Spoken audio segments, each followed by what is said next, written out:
Шинжлэх ухаан таны мэдхүйн од мөндөр сууг үзэг сонсогчид та бүхэндээ сайн сайхны хүсэн мэдчилж байна.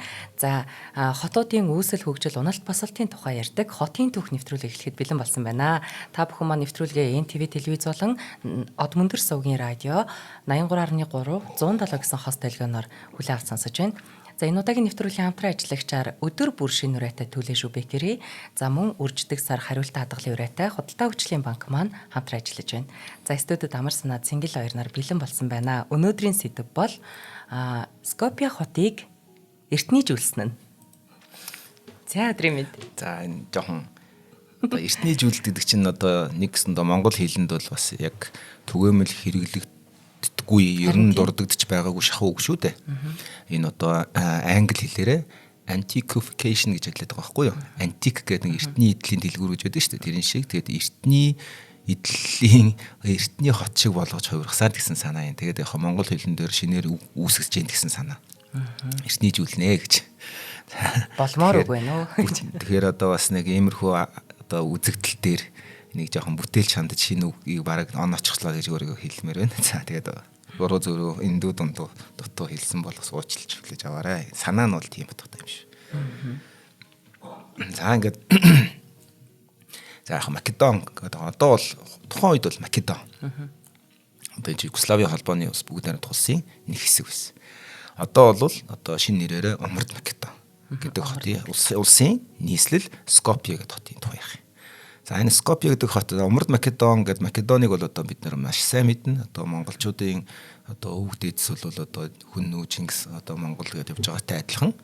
Одоо Македон гэдэг улс бол яа харахгүй одоо Македоны Александр гэдэг агуу жанжин хааны одоо нэртэй шууд холбогддог. За ингээд энэ бас хөөрхөн хүн түүхүүдэнд энэ дундуур шигтгэж орж ирнэ. За энэ одоо 1963 он буюу Югославийн холбооны улсын нэг бүрэлдэхүүн хэсэг байх үед нь одоо Умард Македоны нийслэл Скопье гэдэг хотод одоо орчин үеийн дэвшилтэд одоо 63 онд том газар хөтлсөн. Тийм. За нэг баалаар хөдөлсөн гэж ярьдаг тийм. Тийм. Тэгэд одоо хотынх нь 70% нь олон мянган хүн гэдээ бас насураа 70% нь одоо нурж байна. За ингээд энэ газар хөдлөлтийн дараа мэдээж ирээд тэр хотыг босгож ирэх болно да. За тийм учраас орчин үеийн дэвшилтэд модернист үзэл баримтал гэж одоо модернист одоо нүдээр энэ хотоо дахин сэргээн босгоё гэж шийдсэн баг. Харин ингэж босгож явж байхдаа одоо өнөөдрийн шүүмжлэгчид хэлдгээр бол эртнийжүүлэлт гэж нэрлэгдэж болох урсгалаар баригдаж буй одоо энэ хоосон хөндөй доорийн багнууд гэдэг. Доорийн баг нь гэж нэрлэдэг байгаа шалтгаан юу гэхээр одоо энэ жинхэнэ баг чинь ингээд бүр гантихаар ингээд цул байж байгаа шүү дээ. Цул гантик чулуу. Тэнгүүт одоо Монголд ч бас байдаг те ингээд дотор засал масал гадаа засал масал дээр ингээд баг нь хийхээрээ дотор нь ингээд цемдэр тутангуудаа гадуур нь яг жинхэнэ гипсээр ингээд хийчихэж байгаа шүү дээ. Тэгээ цохоор хөндөй дуурдаг гэдэг шиг. За тэгээд хоосон хөндөй доорийн гэдэг нь одоо тийм төрлийн баг нөхгүй. Доорийн баг гэдэг нь санаа нь манайхан баг мэдэндээ одоо манай дөөр драмын театрын багнуудын дээр ингээд нэг тулж байгаа хэсэг дээр нэг юм өргөсөөд ингээд хэмэт болчихдаг шүү дээ баг чинь. За тэр ер нь бол доорийн одоо стилийн одоо баг гэсэн ойлголт гэсэн үг юм аа. За ингээд одоо тэр эртнийжүүлэлт гэдэг зүйлээ хийхдээ тэр яг жинхэнэ одоо гантик мантгаар шийгв сайхан гипсэн халтан гос чаяад ив хавгүй хөшөөнүүдээр дүүргээд тэгээ тэр хотыг одоо жижиг Лас Вегас болгоод байна гэж одоо одоогийн байдлаар хотынх нь нэлээд шүүмжилдэг. Хот хоёр хуваагдсан байдалтай. Одоо тэр асуудал дээр ханддаг юм.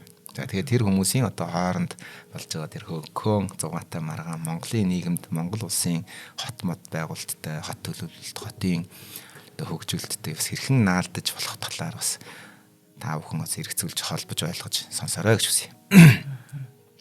За ер нь бол нэг иймэрхүү одоо жижигхэн хэмжээний Лас Вегас болгож хувиргаж байгаа ийм үйлдэл бол ерөнхийдөө дайн байлдаан одоо дайнд ажин эсвэл одоо асар том байгалийн гамшигын дараа болдгоо гэж одоо Умард Македоны нийслэлийн төв хэсгийг нь хит гойчлох зорилготой Скопье 2014 гэдэг юм төслийн талаар нийгмийн судлаач идэвхтэн Искра Гишоска гэдэг хүн хэлж байсан юм.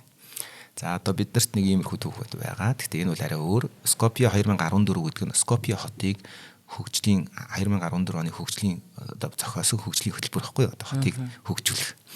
Одоо бид нар алсын хараа 2050 гэдэг шиг тий одоо ингээд манад Улаанбаатар хотын хөгжлийн хэтийн төлөв 2020 гэдэг албан бичгүүдтэй адилхан.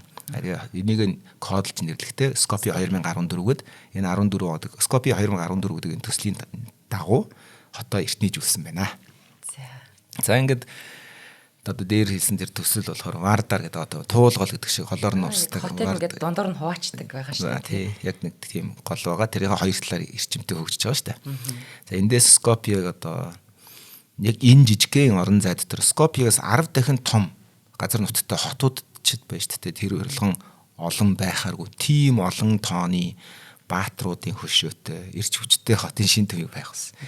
Бараг нэгж одоо тийм хавтгай дөрвөлжин километр дотор байх хөшөөний тоогоороо бараг Европын ямар ч улсаас өндөр шууд сууг тасарч гарцсан байдаг юм байна гэдгийг бас сонирхож байна. Тэгэхээр одоо Скопje хотод очих юм бол манай одоо манай аялагчд бол тэрийг бол сайн анзаарах юм байна гэж хэлэх юм байна. Манайч бас дутхгүй хаалга хөшөөтэй улстай ер нь. За яг хөө тэгээд бас ингээл сайхан тусгал шиг тали тусгал шиг хооронд нь холбоол ирэх явчихдаг.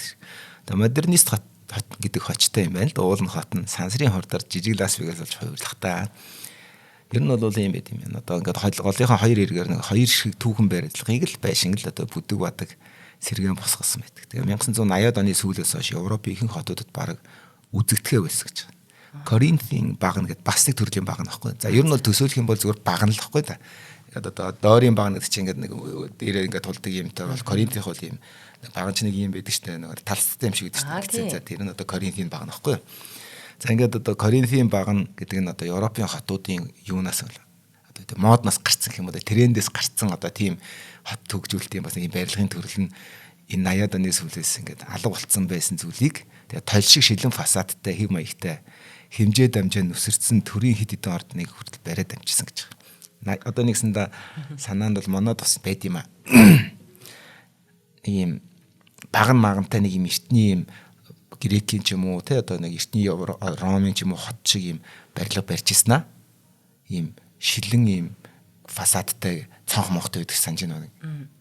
Ер нь тэгсэн байдаг л да. Тийм тэр юм уу гэд бодох гэхээр шилэн фасад ингээд өөр юм ороод холиод ирсэн нэг тиймэрхүү одоо барилгын хийцийн нэг тийм фасадны бас нэг тийм тренд нь айл 80-аад онд Европоос байхгүй болсон зүйлийг манай ширүүсүүлээ жоохон мод одоо Македоноор Монголоор Македоноор л дууссан юм шиг байна. Тэгээ хамгийн гол нь тэр барилгаа барихтаа дандаа юм төрийн яам тамга ордонгуудад тэгж барьсан байхгүй. Тэгээд одоо ингээд сүүлийн 10-аад жил Улаанбаатар хотод баригдсан нэлээд том бас ингээд барилгууд дандаа төсвийн хөрөнгө оруулалтаар баригдсан яам тамгын газруудын барилгууд байгаад байгаа шүү. За хувийнхан бол одоо өөрсдийнхөө мөнгөөр юу тэр өстө дуртай байгаа юу дураараа хийж болох асуудалтай. Тэгээ манай төрийн барилгууд бас жоохон тиймэрхүү болох гэдэг. За тэгээ төрийн яам тамгын энэ нүсэр барилгууд Алтан лааны суур нэмэлт хөшөө барьж байгуулсан гүүрүүдээр өөр хоорондоо холбогддог. За одоо нэг голын чинь одоо хоёр талд ингээд төрийн том одоо офис мовсод бариад тэрний баган магантай тэгснэ толь шиг юм гişлэн фасад масадтай байснаа тэр барилгуудаа хооронд голоо давуулаад гүүр мөрөөр холбоод гүүрэн дээр нь юм алтан юм дааны суур шиг тийм гэрэл мэрэл одоо дэнлүүний суур мөртэй дэнлүү болгоныхон дунд нь заавал нэг хөшөөтэй бүр юм баримл хүрэл хөшөө мөшөө их л гангалж бүр за нэг бас арай л тогс шиг болгоц юм болоо гэж би зүгээр зургийг харахаар заримдаа ч бас нэр тийг санагдахаар юм байна. Нэг арай нэг чигжүү гэдэг чинь нэг юм хит ганган хүүхэн шиг. За бас нэг яалкийн мод шиг л юм болсон юм байна. 13-нд 10 хүн бүгдтэй хүн шиг л харагдаж байна. Бас харахад ер нь тийм байх шүү. За тэгээд тэдгээрийнх нь ард ингээд 1960-аад оны үеийн бруталист гэж нэрлэдэг. Одоо манай бас хот төлөвлөлөгч нар архитекторууд их сайн мэдэх байх. Одоо Магнитогорск хотыг ярьж байхад гарч ирж байсан одоо өөр хотууд харж байгаа бруталист загварын офисын өндөр барилгуудтай. Тэр барилгууд нь нарийнхан бетон багнууд дээр хөндий хоосон дахиад нэг доорикийн багд нэмс суурилах замаар фасадын шинжилгээ хийсэн. Ерөөсө нүрийн шинжилгээ явуулсан. Байдлын цаатлынх нь ерөөсө оролдоогүй. Тэгээ хуучин одоо Югославийн холбооны улсын бүрэлдэхүүнд байсан одоо энэ урд Македоны засгийн газар энэ төсөл нь нийслэлийн жинхэнэ Европ болгох алхам болсон гэж өөрсдөө үздэг юм байна. Одоо өдөрдөг шин. За бид нэрс жинхэнэ Европын сонгодог хотыг барьлаа гэж. За ингээд энийг болонгот нөгөө нэг архитекторууд одоо хотын төвөгч нар одоо тэгээ шүүмжлэгч нар нийгмийн цэцгэлтнүүд болохоор энэ эртний зүйлэлт нь гих үйл явцаар дамжин хотыг эртний Македоны баатар агуу Александрийн алдар цуутай холбож буй хэрэг бөгөөд харин грекүүд үүнийг эсэргүүцдэг. Яг тэр грекүүд болохоор Александр шүү дээ. Агуу Александрыг грекийн хаан гэж үздэг байхгүй. Македоных биш. Македон дангаараа нэг өмчлөхгүй гэж. За ингээд сонирхолтой нь грек улс, Македон улс гэдэг улс тусгаар тогтноод Югославиас салаад 91 оноог тусгаар улс болоод явснаас хойш Македон гэдэг нэртэй явж байгаад 2020 оноос хойш Умард Македон болсон. Македон улсын чинь нэр нь Умард Норт Македония гэдэг нэртэй болсон байхгүй. Энэ хүртэл Македон гэдэг нэрийг ашигласныхын төлөө НАТО болон Европын холбоонд дэлсэх одоо тэр хүслийг нь дандаа хориг тавьдаг гэсэн грекүүд. За ингээд НАТО Европын холбоонд дэлсэхийн тулд Македон гэдэг улс өөрийнхөө нэрийг Умард Македон болгоод тэр 1920 оны 3 сард НАТОд хэлсэн байна. За яг одоо грек энэ хоёр ч хоорондоо булаацлах юмтай байгаа шүү дээ. Александр гэдэг хаана булаацлаад байгаа байхгүй юу? Өө чи манай Чингис хаан, өө манай Чингис хаан гэдэг шиг л. Яг тэр шиг л. За ингээд одоо Скопье хотын одоо контрапункт гэдэг төрийн бас байгууллагын гишүүн засаг төр одоо тэр нийслэлийн бодлого хот төлөвлөлтийн бодлогын ер нь бол эсрэг байр суурьтай байдаг тэр Гишоска гэдэг тэр нөгөө нийгмийн идэвхтэн хүний хэлж байгаа хувьд бол энэ бүтээн байгуулалт нь бол гамшиг дагуулсан шийдвэр гэж үздэг. За гамшиг нь болохоор тэр түрүүний яриад байгаа тэр өртний жилдээ гэдэг нь аахгүй. Тийм нөгөө манай төслийг л яриад байна шүү дээ. Учир нь Скопье 2014 гэдэг төсөл нь өнгөрсөн төв хөрөөгөө бутсан биш харин ирээдүйн хотыг төсөөлсөн өмнөх хотын төлөвлөлтийг бүрэн үгүй хийсэн гэж үздэг юм байна. За яагаад тэгэхээр өнгөрсөн төв хөрөөгөө эртийжүүлж байгаа гэж хэлж байгаа боловч ер нь л ирээдүйд хотыг ингэж төлөвлөнө гэж гаргацсан төлөвлөгөөг шууд X-лсэн гэсэн үг байхгүй энэ төлөвлөгөө нь гарч ирээд. Энэ өмнөх төлөвлөгөө буюу Скопье хотын одоо төвийг ирээдүйд хөгжүүлэх төлөвлөгөөг Японы нэрт архитектор Кензо Танге гэдэг архитектор 1965 онд боловсруулсан уул нь бол. Энэ одоо хоёр төлөвлөгөө гэдэг зүйл нь хот гэж юу вэ? Ямар зориулттай байд юм бэ? Хот гэдэг ойлголтын хоорондоо эрсдэс. Бүр яг эсрэгцэлтэй юм шигтэй. Одоо модернизм ба постмодернизмын хоёр туйл нэгэн зэрэг орон зайд тэмцэлтэн зэрэгцэн зодолтон оршиж байгаа юм шигээр одоо харагддаг юм байна л. Одоо Македоны Скопье гэдэг хотод очихоор Өөр очиж үзмээр санагдчихсан шүү дээ. Тэгээд ер нь бол брутализм эртний жүлд хоёр хоорондоо яаж нийлж ингэж цуг ингээд нэг дор нэг одоо тэгээ хотыг гэдэг тоогон дотор байж байгаагийг харж болох наа гэсэн. 1965 онд одоо тэр Танге гэдэг Япон архитекторын гаргасан төлөвлөгөө нь одоо 2 жилийн өмнө бас нөгөө газар хөдлөлтөө шүү дээ. 1963 оны Скопьегийн газар хөдлөлтийн одоо үр дүнд тэр төлөвлөгөө боловсруулсан гэсэн. За ингээд холбооны бүгд найрах социалист Югослав улс яг тухайн үед бол коммунист улс байсан уу? Байсан. Гэхдээ геополитикуд бол төвийг сагсан байсан. Төвийг сагсан гэдгийг бас манай сонсогч нар бас сайн бас төсөөлж ойлгох хэрэгтэй. Юу гэхээр Тито тэгээд Египтийн ерөнхийлөгч Насер тэгээд энэтхэг Индонез сэргүүтэй улсууд ерөнхийдөө эвсэл үйл нэгдэх хөдөлгөөн ингээд 77-гийн бүлэг ингээд явж исэн. Энийг яадаг вэр Америктэй ч нэглэхгүй, зүйл холбоот улстай ч нэглэхгүй, коммунистуудтай ч нэглэхгүй, одоо Америкуудтай нэглэхгүй, барууных нэглэхгүй. Бид бас өөрсдөө гэсэн нэр хөгжин аль айлантай эрх ашиг хэрэгтэй дээр хамтарч ажилланаа. Шууд улаан цайм пүү па гэж цутахгүй гэдэг ийм том хэмжээний хөдөлгөөн байсан. Олон одоо жижиг улсууд энэ бас нэгдэж орж ирсэн. Анкера холбооны бүгд найрах социалист Югослав улс бол коммунист улс мөртлөө зөвлөлтийн блок гэж нэрлэдэг байдаг. Зөвлөлтийн блок гэдэг чинь юу гэсэн үгээр зөвлөл холбоот улс цэргээ байрлуулдаг. Варшавын гэрээнд нэгдэн орсон болон цэргээ байрлуулдаг тийм улсуудыг хэлдэг байхгүй. Тэгээ зөвлөлтийн бол шууд нөлөө бүхий.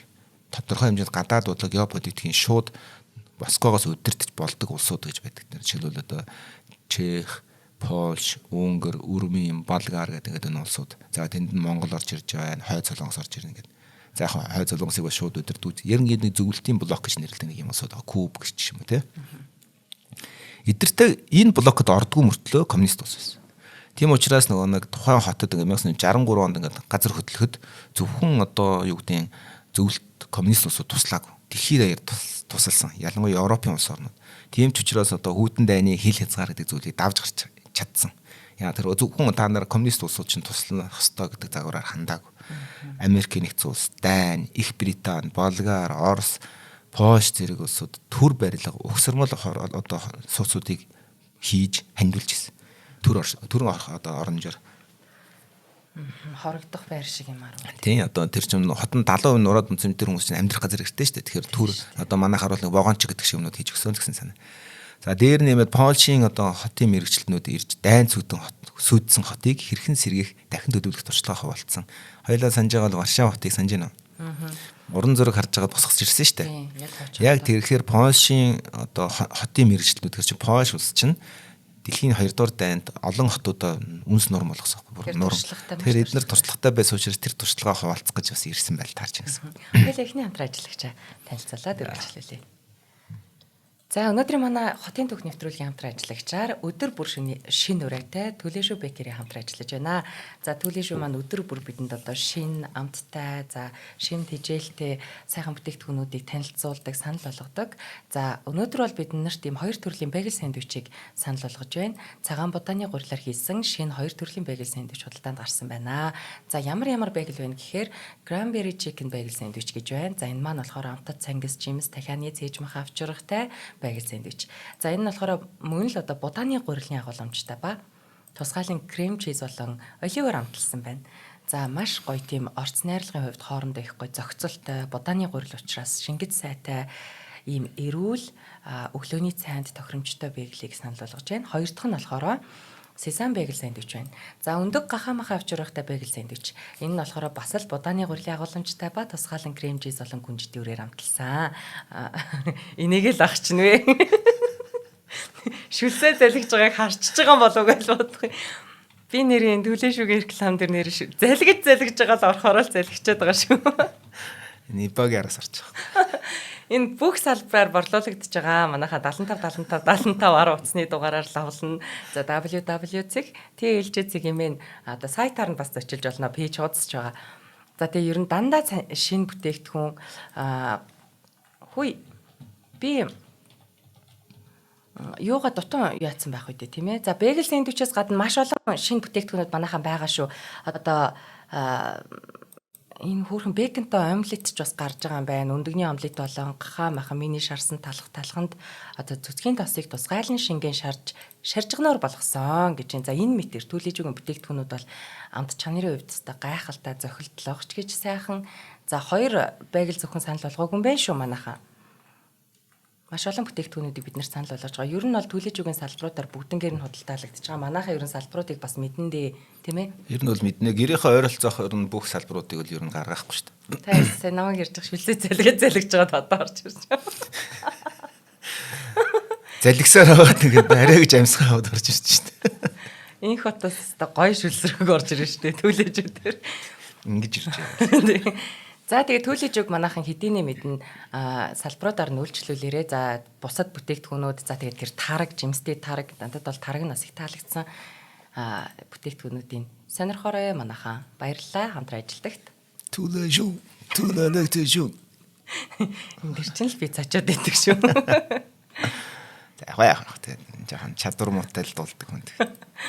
За ингээд одоо Скопье хотын эртний хийжүүлсэн үйл явц руу босож орох юм бол одоо Польшид хотын мэргэжлээ явуулсан бол Швейцар улс сургууль барьж өгсөн байна. Зөвлөл холбоод улс буюу одоо Орос зөвлөл холбоод улс угсармал бетон хавтангийн үйлдвэр өгсөн. Польш орчин үеийн урлагийн музейг нь барьж өгсөн байна. Тусламжаар. Тэгэхээр ингээд нэг зөвхөн барууны биш коммунист гэдэг бүх талаас нь тусалсан байна. Тэгэхээр энэ ч бас нэг юм айхтар хүмүүс айхтар байгаас хоёр талаас нь тусламж авчдаг тий зовх үедээ ч юм уу тий.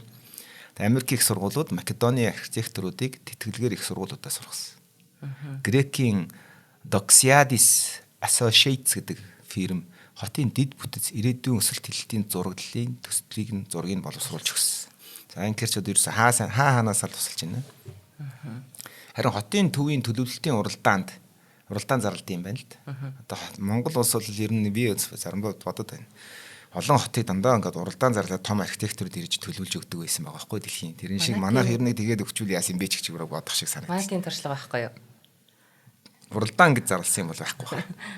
Наа жишээлбэл одоо Эдинбург, Камбера гэх хотууд ч дандаа тийм уралдаанд ялсан хүмүүст ирж чинь босгож орж байгаа шүү дээ. За одоо хотын төвийн төлөвлөлтийн уралдаанд бол ялагч болсон нь болохоор Токио хотын хотоос гаралтай архитектор Кензо Тангогийн компаниас. Тэр үед Танга гэдэг нь Хирошима хотын инх тайвны музей, Токиогийн одоо тэр булангийн одоо буландах маш том одоо зоримогт одоо хотын төлөвлөлтүүдийг хийж дэлхийд дахна ихэд үнэлэгдсэн тийм мундаг архитектор байсан юм. За түүний төлөвлөлт бол ерөнхийдөө Японы архитектурын одоо чиг хандлага дээр суурилсан метаболизм гэдэг нэртэй. Тийм маягийн одоо төлөвлөлт. Энэ болохоор одоо асар хурдан гэдэг насан зохицох чадвартай маш орчин үеийн маш хотдсон бүтээн байгуулалтын тухай ойлголт юм байна. Метаболизм гэсэн шингээх гэсэн үг шүү дээ. Тийм шүү дээ. Тэгэхээр одоо хотын төлөвлөлтийг одоо барилгыг одоо тухайн амьдралын орон зайтай маш юм эвтэхнэр шингээнэ гэсэн санаа. Барилга бариад барилганд амьдралаас тусдаа оршихгүй бүр ингээд амьдралын нэг хэсэг бол шингэж орно гэсэн санаа л юм л да. Их тийм зөгцсөн, уусан, тохиромжтой. Тэгэхээр одоо ингээд бид нар ингээд Улаанбаатар хотод яг ингээд огцоод амьдрах гэхээр ингээд лайтай сааттай маш их байгаа сте. Тэгтэл тех шаардлагагүй ямар ч барилга байгууламж одоо юу ч юмд ингээд одоо үгүй саад очруулахгүйгээр ингээд юм чи бараг тэрний нэг хэсэг юм шиг мэдэрч одоо ингээд төлөвлөнө гэдэг чинь саяны хэлж байгаа юм. Одоо ингээд гараад гэрлэг барих замдаа хичнээн олон юм саад бэрхшээлийг даваад огчтой ордог үлдэх шаардлагагүй. Ер нь аль нөгөө хөгжлийн бэрхшээлтэй тэр хүмүүст бол маш хэцүү батал байгаад байдаг шүү манайх. За ингээд одоо Польшуудын одоо ингээд одоо 1960-аад онд сони юм байд юм байна. 1960-аад онд одоо Япон бол дэлхийн хамгийн өндөр өсөлттэй эдийн засгийн өсөлттэй улс байсан. Тэгвэл Югослав 2-дугаарт ордог гэсэн. Эдийн засгаар. Бүр гайхамшигт. Иймээс Токио болон Скопье хотын одоо тухайн 60-аад онд бол алс ирээдүй бол нэг тийм хоорондоо зөрөхгүй сайхан одоо яг адилхан гэсэн тийм хитийн төлөвтэй харагдаж ирсэн байна. Гэвч тэгээ Польшийн барьж өгсөн орчин үеийн урлагийн музей орой дээрээс хотын төв болон Тангагийн төлөвлөгөөнөөс үлдсэн хэсгийг 15 дугаар зууны үед барьсан Оттоманы одоо эзэнт гүрний үед барьсан нэг цайзын орой байрлах бетон гантик хосолсон галерейг харж зогссон одоо архитектур Владимир Десков гэж нөхөр хэлсэн байна. Энэ төлөвлөгөө бол хотынхны хувьд бол 100 жилийн өмнө байсан төлөвлөгөө шүү гэж хэлчихсэн байна. Тэгэхээр нэгсэндээ 100 орчим жилийн өмнө хотыг ч ингэж хөгжүүлэн төлөвлөнө гэсэн бодол бол байсан юм байна гэж. За хуучны одоо Скопье хотын төвнөж яг жинхэнэ юунээр суурилдаг хуучны зах гэж нэрлэдэг одоо Old Bazaar гэж нэрлэдэг тэр зах дээр төвлөрөд тойрч байдаг гэсэн. Нөгөө нэг чулуу шигтгсэн одоо эртний одоо Турк мөрх нэг тийм Балканы улсуудын чулуу шигтгсэн нарийнхан замтай. Тэгээ нарийнхан нэг сүлдсэн гудамжууд гэдэг чинь нэг Туркийн ч юм уу тэрэн шиг. Тэгээ орой дээрээ бөмбөр болон одоо минарет гэж нэрлэдэг байгаа нэг юм лалын сүм байдаг шүү дээ моск гэдэг байгаа сүмийн хажууд нэг юм нарийнхан баган шиг нүдэд шүү дээ тэрэн шиг тийм баг нь ихтэй. Тийм одоо хуучны зах байдаг газрыг тойрж төвлөрж Скопье бол хот бол хөгжсөн юм байна. За ингээ 1960-аад он гэхэд энэ орчныг одоо тойрхон орчин үеийн шинэ хот шинээр бий болсон. Гол төлөв Вардар гэдэг тэр голынхоо нөгөө эргэтэн буюу хотын Христос бол Христийн шашинтан болон лалын шашинтнуудын одоо альбом усаар ингээ зааглагддаг нэг тийм зураас байт юм байна л да. За энд нь одоо лалын шашинтай исламын шашинтай хүмүүс амьдарч байдаг. Энд нь Христийн шашинтай хүмүүс амьдарч байдаг. Тэр хоёрын хооронд нэг жижигхэн зааг байт юм ер нь. За энэ Скопье хотод ч бас нэг айгүй гэрэлтүүлэхтэй нэг юм Христийн загалмай юм хон байдаг гэдэг тийм. Тийм энэ уулынхаа орой дээр төмөрөөр ийцсэн. Яг тийм манайхан нөгөө нэг яадаг үст. Буддагийн өшөөгөө босгодог шиг л тэгэл бас. Яг ер нь бол Балканы хойгийн ялангуяа энэ Серб, Монтенегро, одоо Македон зэрэг улсууд нь ер нь менталитет гэж байдаг шүү дээ. Сэтгэж байгаа тэр хямцгийнхаа хэмжээ нь монголчууд их төстэй шүү дээ ер нь. Жохон тийм нэг юм бадсан нэг юм баярхсан бавсан маягийн тийм төлөвлөлтөнд амар дортой. Тэр нэг хүн өөрөө юу мэдрэх, хүн яаж амьдрах орон зай маягийн тонх бодохгүй. Нэг л их сүрлэг гэдэг ингээд явдаг тийм. Хүний үүрэг оролцоо айгу жижигхэн харагддаг. Тухайн байгууламж одоо тэр сүрлэг байдаг. Бүтээн байгуулалт нь амар сүрлэг байх хэрэгтэй гэдэг. Энэ бол яг цэвэр дарангуйлал одоо тоталитар буюу дарангуйлал одоо тийм нийгмийн одоо гол одоо илэрхийлэл болж баригддаг тийм архитектурын шийдэл байхгүй юу? Нэг ямар хот дээр ярьж илаа. Берлин хот дээр ч гэсэн бас ингэж харагдана. Яг бол Гитлерийн төлөвлөгөөч бүр амар юм байгаа шүү дээ. Тэнд ерөөсөө хүн гэдэг элементийг ерөөс тоохгүй хийж байгаа байхгүй. Яг тэрэн шиг. Уул нь бол одоо Тангэ гэдэг Япон архитектор болохоор хүн дээр суурилсан маш юм шингэт сайтай хотыг төлөвлөж өгсөн боловч нөхдөө тэрийг устгаж хаяад өөрийнхөө төлөвлөсөн байна. Тэгээд одоо тэр Христ болон лалын шашинтнуудын одоо албан бус хил зааг бүх юмыг хотын ингээд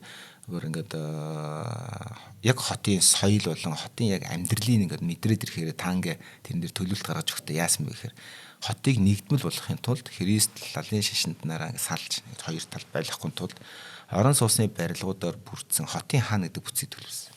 Нэгсэндээ тэр хоёр одоо тийм шашинтай иргэд ингээ хоорондоо зааглаад амьдч бол тэр хоёрын дундуур нэг маш том юм орон сууцны барилгууд бариад Тэр нь өөрөө хан болно гэж үзэж байгаа. тэгээ хоорондоо ингээ уулзаад хоёр талаасаа нэг мөрөгдөг тийм цэг болгож тэгж тэр одоо нэг тийм хагархааг ойсон байхгүй. Ойлгоно бас нэг юм ярьжсэн шүү дээ нэг юуны хотын Медельин хотын тухай ярьж хахад Баян хоосны ялгааг ингээ арилгана гэдэг. Тэгэхээр тэрийг хооронд ингээ заалга оёхдоо юу гэсэн. Нэг буурай газруудад нь очиж тийм хөөрхөн бүтээн байгуулалт шийдэлтүүдийг хийж өгөөл тий. За ингээд одоо хотын хан гэдэг бүтцийг төлөвлөөд энэ нь одоо цайзын мөрөө ханаас авсан санаа байсан юм. Тэгээ Вена хотын Рингштрасseгийн орчин үеийн хувилбар маягаар одоо манайхаар бол их баг тойруу шиг ингэж төлөвлөсөн байхгүй юу. За ингээд одоо энэ хотын төвийг тойрохоор ингэж төсөөлсөн байна. Харин энэ хан одоо хоорондоо ингээд харилцан холбогдсон байшин барилга блокуудын цогц бөгөөд хотыг хүчрэхэг тодорхой одоо хэмжээнд сүр жавхлантай өнгө төрхийг бүрдүүлж өгнө гэж тооцсон байна. Нүүбийн газар хөдлөлтийн шинжээчдийн одоо голын эрг орчим дахин газар хөдлөхөд хамгийн эмзэг бүсээ гэж анхааруулсан тул тийм том барилга барихгүй шүү дээ. Тийм байна. Тэгээд олон хүн одоо тийм бөөгнөрдөг, масаараа бөөгнөрдөг тийм газар байшин сав барихгүй гэсэн одоо зайлсхийх ёстой шүү дээ эрсдэлтэй учраас. Тэгээд та ингээд тэр бүст нь соёлын төв, концертын тахим зэрэг ногоон нээлттэй орон зай төлөвлөлөөд хотын хоёр талыг холохыг зорьсон байна. За хотын хааны мехадо бүтээн байгуулалтын нэлээд хэсгэнд хэрэгжиж чадсан. Гэхдээ тангэ биш харин тэрийг нь хэрэгжүүлсэн болохоор Хорватын архитекторууд одоо гүйцэтгэлийг хийсэн юм байна. Гэхдээ олын нөгөө талтайгаа бүрэн холбож бас чадаагүй. Одоо нэгс хотыг хоёр голоор хуваагдсан хотыг хорог ингээд уусгах гэж штэ. Гэхдээ тэрний одоо тангэ төсөөсөн боловч тэрийг нь Хорватын архитекторууд гүйцээгээд гэхдээ яг тангэгийн хэлнээр бас бүрэн явагдаагүй гэсэн. За ингээд хотын төв төлөвлөсөн барилга байгууламжуудаас хэд хэдэн чухал одоо голын хоёр талд баригдсан үүнд одоо нэг цул хэлбэртэй Кирилл ба Методийн их сургуулийн барилга. Дөөр балетын театрыг дурдж болно. Эдгээрийг бол Словени өөрийнх нь архитекторд бүтээсэн байна.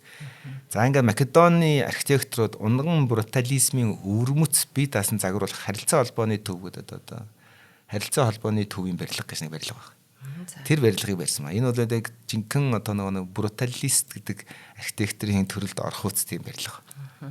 Тэгээ намхан одоо террасууд нь гол руу налуугаар холбогдсон загвартай худалдааны төв захыг бас тэр бүтцэд тааруулж нээлттэй орон зайд бас зориулж барьсан байна. За ингээд үүний үр дүнд бол Скопье хот нь ханан хэлбэрийн сүрдэг байгууламжтай түүний ард цэцэрлэг талбайгаар дүүрэн ногоон цэцэрлэг бүхий орон зайтай ийм орон зайг олноор бий болгосон.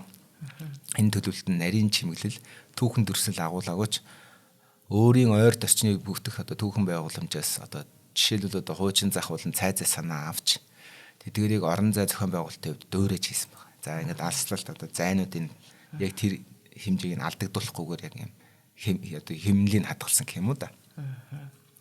За ингээд хотын хаан одоо жишээлбэл нэг юм байна гэсэн үг байхгүй. Энд нэг байшин байгаад нөгөө харьцаа байшин хоёрын хооронд тодорхой хэмжээнд юм харьцаа байгаа шүү дээ. Зайны орон зай болон өндөр намын яг тэр харьцааг нь алдагдуулахгүйгээр дараагийн алхмын тэгтэртэй нэг шахаж биш яг тэр одоо алхмыг нь тооцож юм байна.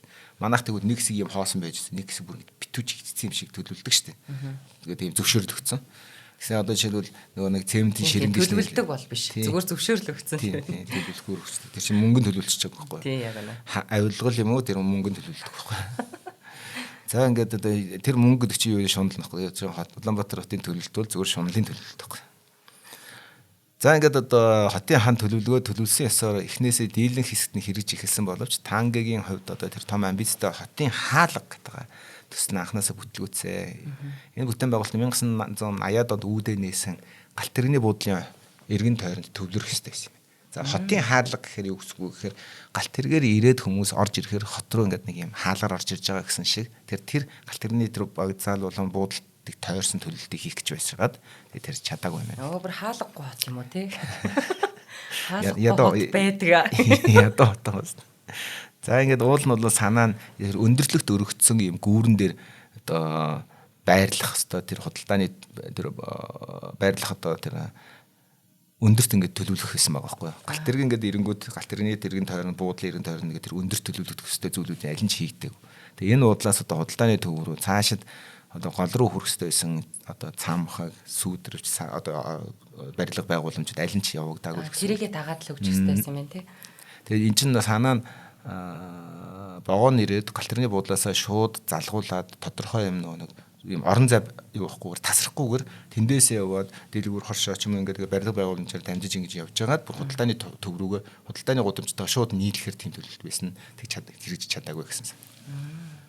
Өнөөдөр энэ хэсэгт нь одоо эзгүүрсэн газар албан бус орон сууцны хороо болол томоохон худалдааны төв болон шинээр баригдаж буй зарим нь хуучин одоо хэв маягтай сүм одоо энэ орон зайг дүүргэж өгсөн байна. Одоо манай дээр бол одоо ингээд жишээлбэл талбай дээр буугаад тэгэл ямар нэгэн байдлаар ингээд нэг юмар ингээд үзэж харж явж ингээд сатаарахгүй ингээд төөрөгдөхгүй ингээд тасрахгүй явж байгаа дараагийнхаа газар руу очдөг штеп.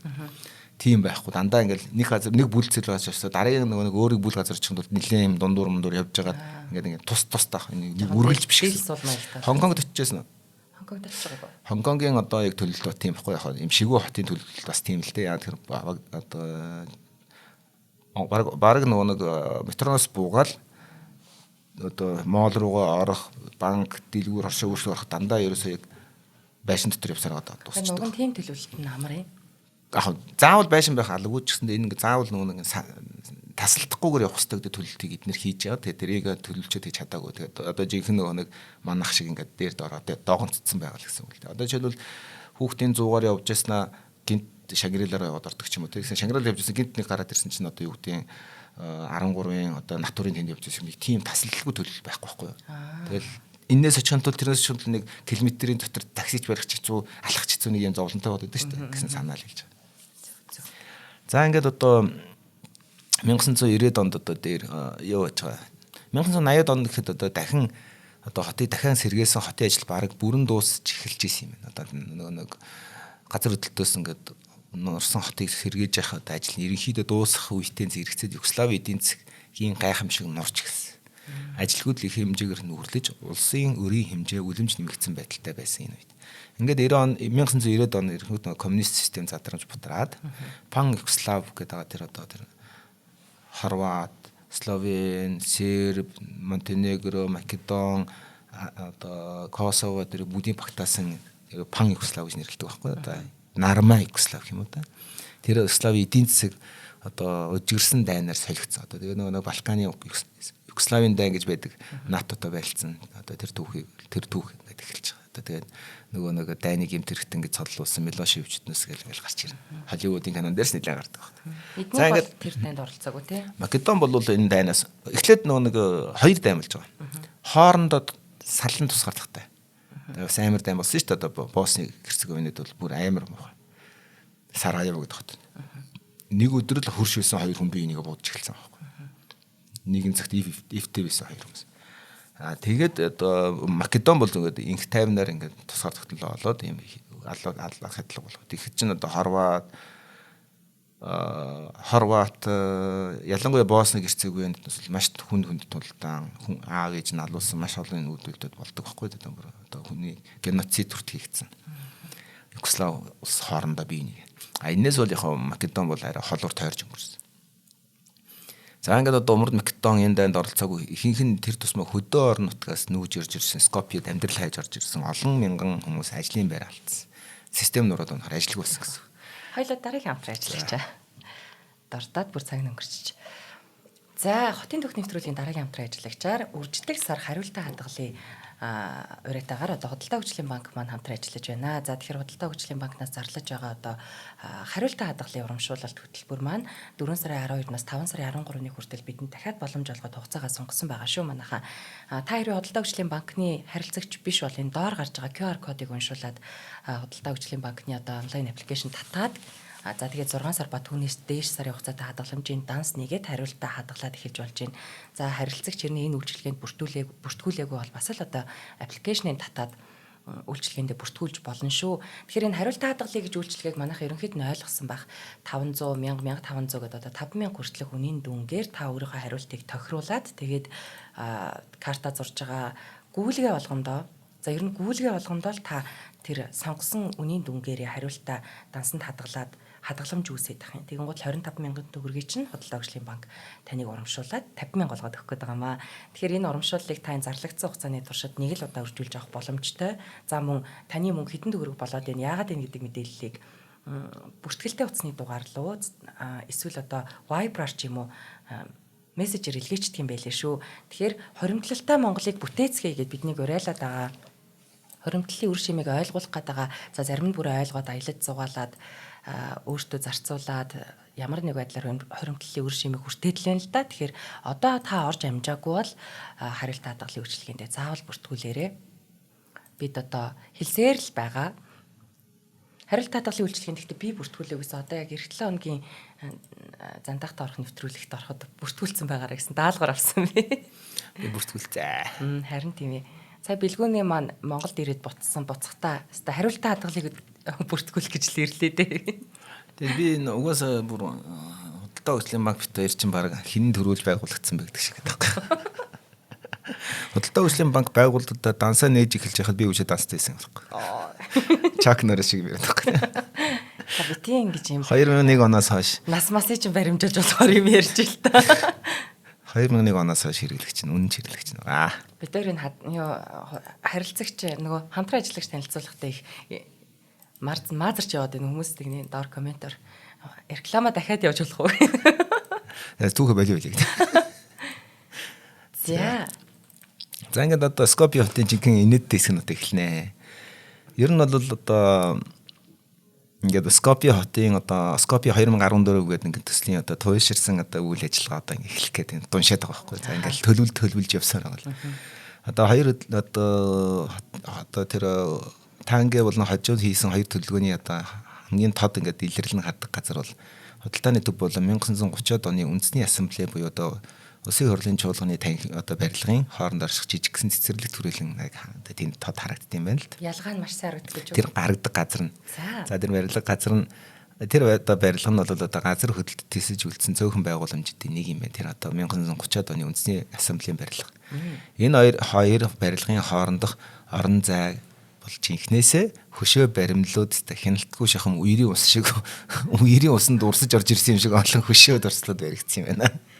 За эдгээр хөшөөний ихэнх нь эртний Македон болон Отtomаны эзэнт гүрэн гэж байсан шүү дээ. Тэрний эзэнт гүрний эсрэг тусгаар тогтнолын үндэсний хөдөлгөөнийг удирж байсан Македоны одоо дотоодынх нь өөрийнх нь хувьсгалт байгууллага болох одоо байгууллагуудын одоо баатруудаар алдаршуулсан. Одоо манай нэг анхны 7 молоогийн хөшөөлөлт пиг витүү байна гэсэн үг.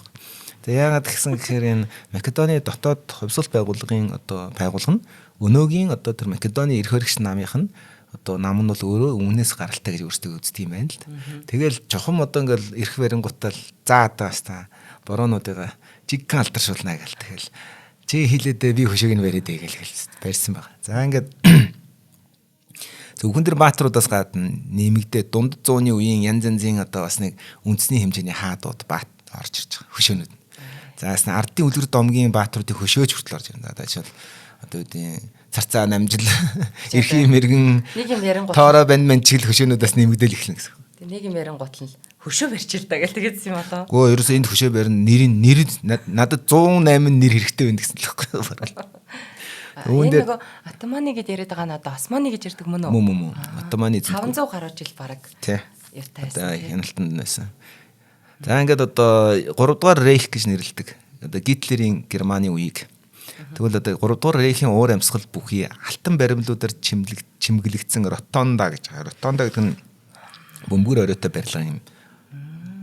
За тэгээд тэрийг ингээд дандаа алтан баримлуудаар алтж явахтай зөв бүрмэл баримлууд тавцсан дээрх нь одоо тэр түүнийх одоо тэр хоорондох одоо тэр барилгуудын хоорондох тавцсан дээр нь болохоор дайны үеийн барьцаануудын дурсгал мэдээж хэрэг ялтын хаалга зүй өсөр баригдана. Ялтын хайр гэдэг чинь одоо тэр нэг Парист гэдэг ялтын хаалгыг л дөөрэж ирж байгаа байхгүй юу? За тэгээд одоо эднэр чинь хоттой хаалгатай юм байна. Тэгтээ тэрийг ялтын хаалга гэж нэрлэдэг юм байна. Тэр хаалгыг барьж дуус мөгцсөн засгийн газар нь үндэсний өв гэж зарласан байна. Энэ бүхнийг одоо хотын ганц талбай хэмжээтэй орон зай чихэж барьсан. За одоо Сүхбаатарын талбай шиг л талбай дээр л ийм олон хөшөөнүүд нь зодтолчихэд. Хүмүүс явж ийн удаа хэмээрл юм бол альч тэрээс. Дундуур нь явах юм бол шүн дундуур нь явбал хоорондоо ярьж мэдгэр сүнс шиг. За ингээд одоо энэ бүх одоо хөшөө дурсгалуудын тэр барьсан малтмал хүрэл мөрөл хөшөөнүүдийн хооронд ямар ч юм гоо сайхан урлагийн гинтэрмж байхгүй тэгшим тэгш одоо симметрик гэдэг зүйлээс тэгшимч бараг байдаг. Хөшөө баримтууд нь ямар ч эмгцэх зүгээр л дур дураараа өөрсдөө очиод барилцсан юм шиг л цацсан юм шиг тархсан байдаг. Тэгээд эдгээр нь одоо Skopje 2014 төслийн гол бүтээгдэхүүн ажлын нэг хэсэг болсон одоо энэ Skopje 2014 гэдэг энэ төсөл нь шүү дээ. Энэ төслийн хүрээнд яах гэсэн бэ гэхээр маш том популист шийдвэрүүд гаргасан нэг нь одоо уран баримл сонирхогчдын дунд одоо уран баримлчд болон сонирхогчдын дунд нэг юм нээлттэй уралдаан зарлаад тэнд ирүүлсэн бүтээлүүдээс нь хамгийн гайгуунуудын тэмдэглэсэн байхгүй. Тэгээд энэ төлөв ард түмэнд хандсан популист шин чанартай бөгөөд мэрэгжлийн ур ухаан, мэдлэг чадварыг зориуд орхигдуулан ард түмний сонголт нэрийн доор олон нийт тандсан медиагаар дамжуулсан шоу хэлбэрийн шийдвэр байсан гэж. Байж байгаа чинь л энийг хийж байгаа юм шиг. Ингээд тухайн үеийн ерөнхий сайд Никола Груевский энэ төлөвлөгөөг миний өөрийн бодож олсон бахархам сайхан бүтээл хэмээн зарласан байдаг. За тэгээд одоо нэг улс төрчл одоо хот төлөвлөсөн байна шүү дээ. Хөшөөгөр. Эдгээр хөшөө байгууламжийг хүрээлсэн барилга байгууламж архитектурын эдис бүрийг эртний Македонтой холбох зорилгоор эртний маягаар хувиргахдаа одоо нэмгэн сонгодог хийцүүдийг бетон, шил, плита, орчин үеийн барилгын гадаргууд дээр нэмж нааж царайцыг өөрчилсөн байна. За тэгэхээр энд нэг байшин байж байгаа. Байшингийн нүрийн фасадын эртний Македонд байгаа юм шиг уурсаа төрүүлэгцээр сольж гисэн. Арчилсан орнуудад ер нь л ийм зүйл тогтол байдгүй. Харин эсэргээр ихэвчлэн дарангуул тогтсон автократ улсуудад хэрэгжүүлдэг одоо арга зам юм байна л да энэ. Энэ яадгүй гэхээр ихэнхдээ мэрэгжлийн хүмүүсийн үгийг эс тоож улс төрчид болон популистууд дур мэдэн хийхдээ хит чамин тансаг хийц бүхий бүтээн байгуулалтыг хийдэг. Энэ нь одоо хойд солонгосын төлөлтгөө дүрдхийг санагдуулдаг гэж хот төлөвлөгчид бас энийг шүүмжилж харьцуулж ирдэг юм байна л да. За ингээд одоо Skopje 2014 гэдэг эртнийжүүлэх төсөл бол 200 сая еврогийн төсөл байсан юм. За зарим их сурвалжийн хэлснээр бол инээс ч их гэж байна. Тэгээ энэ 200 сая еврог болохоор төрөөс их хэмжээний зээл авсан үндсэн дээр санхүүжүүлсэн. Зээлэр хийсэн байх нь шүү дээ. Тэгээ Skopje 2014 бүхэлдээ гаднах төрөхөд анхаарсан. Нөгөө нэг агуулга биш сав боглоо бодолд анхаарсан гэсэн. Жинхэнэ түүхэн өв дурсамжийг шин зохиомл түүхээр халж хайсан. Энэ түүх нь манай эртний өмнөх 4-р зууны грек хэлт дайчид болон 1900-аад оны болгарын хувьсгалч нарын тухай ярьдаг гэж байна. За тэр яагаад ярьдаг гэдэг өгүүлдэг гэдэг санаа нөхөр тэр хөшөөнүүдийг харахаар хоёр л хүмүүс ярьж байгаа юм шиг харагддаг байхгүй. Манай одоо 2000 жилийн өмнө үе одоо манай тооллын өмнөх 400 оны үеийн Македоны бааtruуд грек бааtruуд ярьж байгаа юм шиг. Нэг бол Отоманы эзэнт гүрнээс тусаар тогтнохын төлөө тэмцсэн болгарын хувьсгалчд яриад байгаа юм шиг харагддаг. Дунд нь хүн ерөөсөө амьдраагүй юм шиг. Одоо хуучин захын миниатюрууд гэдэг тэр нэг лалын сүмийн босоо цамхыг бол хит өндөр утгагүй хөшөөнүүд халахалж ирсэн. За социалист үеийн олон улсын хэв маягтай орчин үеийн барилгуудыг сонгодог маягаар хиймлэр гоёх гэж бас оролцсон баг. Ингээ нэг фасадуудын солиол ингээл нэг эртний Македон юм шиг болох гол үзээд байна гэсэн. За ингээ дуур балетын театр нь гол руу чиглэж урсч буй мэт тэгш бус хөндлөн модернист хэлбэрүүхий байшин барилга.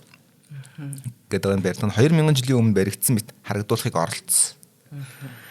Тэр барилгаа гаднах фасадынаас энэ бүр 2000 жилийн өмнө баригдсан юм шиг болох гэж оролцсон байгаа. За тэгээд тэр нь бол утгаараа бүтлгүүцсэн. Энэ бүхэн одоо 19-р зууны үеийг санагдуулна. Дуураймал лааны суур, домгийн дүрстэй Ромагийн танхимтай байгууламжийн ард халагдагдаж ингээд алгасан. Бариллууд нь алт мэт харагдах гялалцсан бүрмэл материал нь чимэглэлтэй. Тэгээд театрын нэг ажилтнаас асуусан юм байна. За ер нь бол Македон бол Европын бас хамгийн ядуу орнуудын нэгдээ ордог. Тэгээд одоо Европын хамгийн ядуу орнуудын нэг болох танаа энд одоо энэ зардлын энэ одоо хөшөө мөшөө юм одоо тийм зардлыг хэн төлөх үү гэсэн чинь тэр музей театрын нэг ажилтны инээмсэглээд би чи одоо 9 сарын турш цалингаа аваагүй юм чинь би төлж байгаа юм байлгүй дээ гэж тохуургаж хэлсэн. Одоо маа зарч юм. Жохо имэнгэлтэй ч гэсэн үнэн түүх юм да гэж бас тухайн одоо интервью авчихсан хүн нь тэмдэглэж үлдээсэн.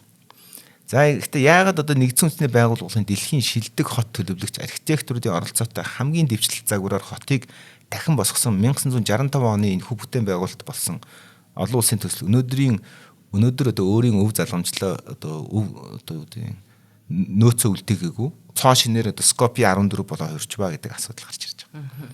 За Сирил ба Метhodусын их сургуулийн антропологч Горон Янев гэдэг хүн үүнийг 1960-аад онд үүссэн олон улсын харилцаа хүчээр тасалдсан явдалтай холбоонд тайлбарладаг. 1989 оноос өмнө Югослави иргэд визгүйгээр Европын одоо хоёр тал руу дуртай улс руу явдаг гэсэн. Баруун тал руу бол Итали, Франц, Австри гэж явчих болдог. Зүүн тишээгээ болонгууд одоо Болгар, Румын, Орос, Морс гэдэг хүссэн газар руу ямар ч асуудалгүй явдаг байсан байна. За гэсэн чи гинт тэд нар 89 оноос хойш Югослави иргэд одоо визгүйгээр Европын хуваагдсан хоёр тал руу явж чадах болоод шинээр олгосон паспорт нь үн цэнэг болсон. Ингээд 1990-ад оны үед нэг мэдэхэд 5 паспорт зайч хүртэл болсон байсан гэж ярьж байгаа. Тэгэхээр энэ одоо зүйл бол одоо ерөнхийдөө ямар ч юм залгамж халаа одоо өмнөх зүйлээ үргэлжлүүлж сайныг авч үлдээд муугийг халаад явдаг тийм зарчмаар ханддаггүй гэдгийг нь тодорхой илэрхийлж байгаа. 65 онд нүүб дэлхийн том архитектуруудыг цуглуулж авчираад хийсэн төлөвлөгөөд зүгээр л 2014 оны Скопье гэдэг төлөвлөлтөөр популистуудаар солиол ачиж байгаа. Юу ч утгагүйгэр гэсэн үг байхгүй. Сэтгэл нь өвдөгчгүйгээр. За бид бол бас нэг жоохон тиймэрхүү байж мэдэх юм. Тэгэхээр манайд ч бас нэг хүсүүлсээгөө нэг юм гуугаал ми андураагүй шүү дээ. Азийн хөгжлийн багч хөлөө Жайка Майкагаас Улаанбаатар хотын төлөвлөлтөн дээр нэлээд дэмжлэг төсөл хэрэгжүүлж авсан гэж би бодож байна. Дээр нэмээд өмнө ч гэсэн дээр зөвлөл холбоот улстай хамтарч одоо коммунист социализмын үед бид нар бас хотын төлөвлөлтүүдийг хийжсэн. Тэн дээр бол төлөвлөлтөн дээр гачангаа ярьж байгаа шүү дээ. Өнөөдрийн бүр аль ч элемент нь байхгүй. Тэгээд аль нь ч тэрийг хэрэгжүүлээгүй зүгээр л сайхан ном хийлгүүлж судалгаа хийлгүүлж байгаа гутаа нээхгүй хавцсан тэгээд ингээд авдран дээрээ тавьчихдаг. Эргүүлж уншдаг ч үг гэдэг. За ингээд Скопье 2014 төсөл бас нэлээд хүчтэй эсэргүүцэлд тулгарсан юм.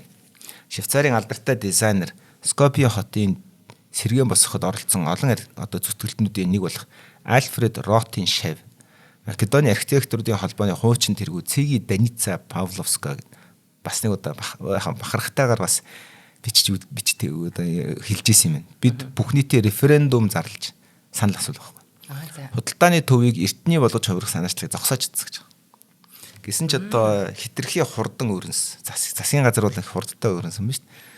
Яагаад гэвэл одоо тангийн төлөвлөгөөг хэсэгчлэн хэрэгжүүлэхэд 20 жил шаардлагач байсан бол Скопье 2014 төслийг ердөө 4 жилийн дотор гэлзүүлээсэн. Мөнгөтэй болохоор. За ингээд одоо Яневын хэлснээр энэ хуурд бол ингэж хурдан барих нь бол чаал өөр зорилготой байсан. Хотын захиргаа оршин суугчдыг ойлгож хариу үйлдэл үзүүлж амжихаас нь өмнө бодит байдлыг харуулад тэгээд одоо нэг төрлийн шокийн урбанизм хэрэгжүүлж шок үзүүлэх гэж оролцсон. За ингээд одоо үнсрэх үзэл, бэлэгдэх зүйл энэ бүх зүйл шүү дээ. Энэ барилга, хөшөө энэ бүх зүйл бол зүгээр яг цагаа татлах юм бол бидний нүдрүү цацсан тоос гэж үзэж байгаа. Яг үнэндээ бол энэ бол зүгээр л хитэн цаас цавчих гэж манайх нэрээр хитэн цаас цавчих гэж хийсэн зорилготой ажил байсан юм аа л гэж. За ингээд зарим бүтээн байгуулалтыг харахаар инээ төрөн байдیں۔ Гинэ. За одоо MTV-ийн Crips гэдэг нэвтрүүлэг гэдэг чинь тавилгын дизайнерууд ороод өрөө мөрөг янзал зохицуулдаг. Тэрний дизайнеруудын тэдний дизайнерууд дахин төлөвлөсөн юм шиг энэ хот. Одоо нэг хорон үгээр нэг хошин шогоор хэлж чадах нэг юм хорон хошин шогч хүмүүст бол их таалагдчих магадгүй хот гэж. Ачаа зүгээр дурын юмын дурын хамтаа холж жагаад дийсэлж ингэ доош нэг чадна гэж. За зүгээр тэнд очил аягүй ажил ихтэй байхаараа. Тийм.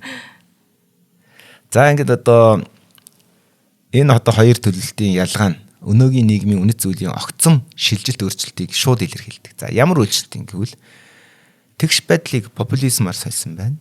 Энэ төлөвлөлтөөр дамжуулж. Ирээдүйг харсан төлөвлөлтийг эртний зүйлээр сольсон байна. Орон зайн чанар алдагдах чанарыг орон зайн чанар гэж юу мэдэх вэ? Орон зай тухайн ангид орон зай явгооны орон зай байж болно. Тэр чанартай байх хэрэгтэй. Яг бол чи бүдрэхгүй байх хэрэгтэй, гимтэхгүй байх хэрэгтэй, чөлөөт талах хэрэгтэй. Тэр орон зайн чанар гэж нэг тийм нэр томьёо яваад. Тухайн орон зайн чанарыг гаднах үзэгдэх фасад, гаднах үзэгдэх байдлаар сэлсэн. Сонгодог гоо зүйг зүгээр л хөөрхөн харагдах тийм одоо байдлаар сэлсэн. Олон улсын шиг хандлагыг орон нутгийн одоо нутг руугаа хандсан угширлаар сэлсэн.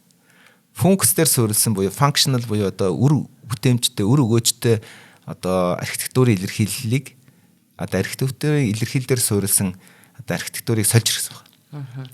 За ингээд одоо функцээр суурилсан архитектур гэж байгаа байхгүй.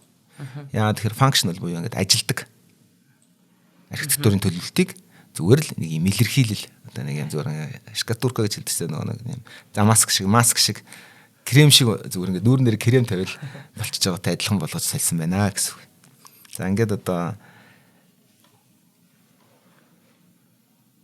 ер нь бол одоо энэ Скопье хот бол ерөнхийдөө энэ социализмын үед байгуулагдсан брутализм, төлөвлөсөн төлөлтийг шууд улс төрч популистууд сольдог энэ бүх зүйлүүдийн одоо тамжигэн эмгэнэлтэй цэг туршилтын талбар гэж ерөнхийдөө олон улсын болон Европын хот төлөөлөгч нар дүгнэдэг юм.